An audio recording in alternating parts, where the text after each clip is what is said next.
Things to pick out there at the grocery store. Well, listen to this. Some ingredients in foods we love are banned in other countries because they are dangerous. So what do we need to look out for? Let's ask the authors of Rich Food, Poor Food, Dr. Jason Carlton, and certified nutritionist, and his wife, Mira Carlton. Good morning to both of you. Good morning. This is quite an eye-opener. Let's start with counterfeit colors. Okay, well you can tell counterfeit colors right away because they're usually bright like that. There's 5 different ones that are illegal in other countries. Okay. They're red 40, blue 1, blue 2, yellow 5, and yellow 6. And they're known to be carcinogenic and also to make human gene DNA mutate. So that's why we don't want them, and especially they're all over in kids' products and anything that's really bright. How can you tell?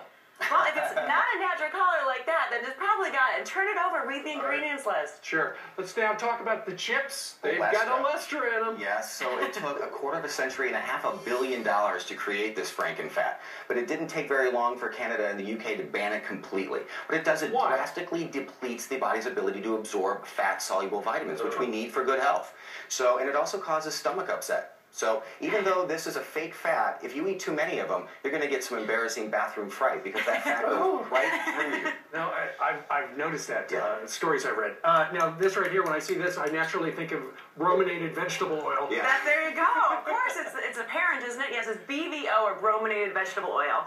And it causes a brominated thyroid, which does horrible things anywhere from... What does brominated mean? Brominated, it's actually what it's made out of, bromine. Okay. And it causes the thyroid to not be able to absorb iodine, and when that happens, it leads all of things like thyroid cancer. Oh. So we don't want to have any of that.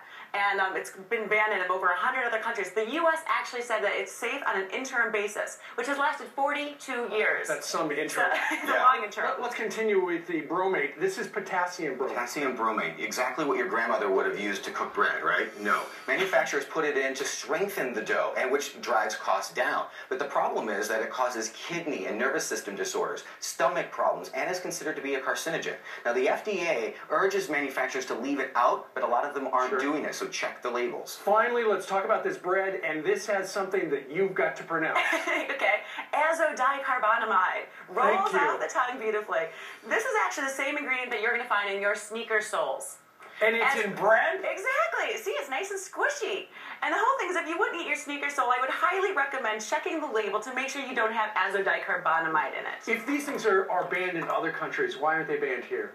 Well, our food manufacturers just aren't pressured to take them out. But consumers can leave these foods on the shelf, and it will send a clear message to the store and the manufacturers of what they really want to buy. I think you're going to sell a lot of those books. It's called Rich Food, Poor Food. Mira and Doctor, thank you very much. Thank you very much. Interesting stuff.